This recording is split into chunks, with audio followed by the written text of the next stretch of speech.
ce que je voulais dire, et je termine avec cela, bi'idnillah tabaraka wa ta'ala, c'est le hadith où est-ce que le prophète alayhi salatu wa salam nous informe que la femme a été créée de la côte de Adam. Et les gens malheureusement ne comprennent pas ce hadith, où ils viennent même accuser ce hadith d'injustice en disant que la côte de Adam est tordue et ainsi que la femme est tordue, etc. Ça, ce sont des gens qui sont illettrés ou bien qui ne veulent pas faire l'effort d'apprendre et de comprendre les paroles du prophète alayhi salatu wassalam et d'étudier l'explication des hadiths du messager d'Allah alayhi salatu wassalam. Regardez ce que les savants disent concernant l'explication de ce hadith et regardez la splendeur et la beauté de l'islam. La femme a été créée de la côte de Adam. La côte de Adam. Où se trouve la côte?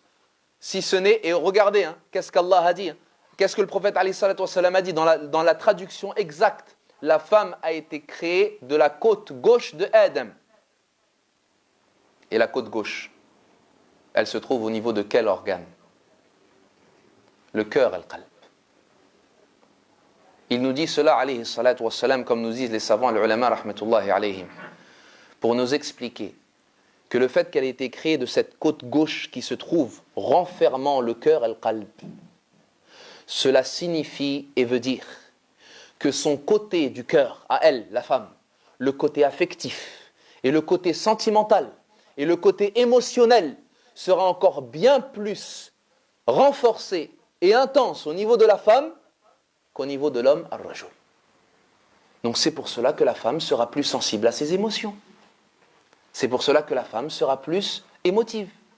C'est pour cela que la femme, son côté affectif est plus développé.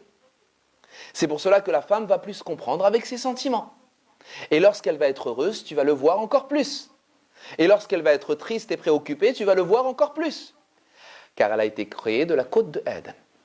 Une côte gauche qui renferme le cœur al-qalb. Et c'est également pour cela que l'homme ne doit pas être dur envers sa femme. Que l'homme doit être doux envers sa femme. Car la femme, ce sont les sentiments qui priment. Donc si tu es dur avec elle, tu risques de la blesser, tu risques de la vexer, tu risques de la froisser. Et c'est pour cela qu'à la suite du hadith, qu'est-ce qu'il dit? Il dit, alayhi salatu wassalam, et cette côte-là, cette côte gauche, elle est courbée, car elle entoure le cœur. Si tu viens à vouloir la remettre droite, elle cassera. Et si tu la laisses, elle restera courbée. Donc laisse-la dans cette forme. Et sois doux envers ton épouse, ou envers ta fille, ou envers ta sœur.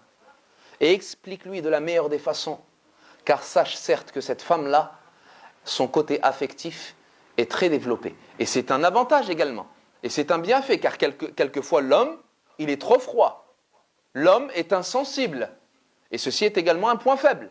Alors que la femme sera là pour quelquefois veiller sur son enfant, lorsque l'homme sera quelquefois peut-être trop sévère, etc. L'homme et la femme sont complémentaires.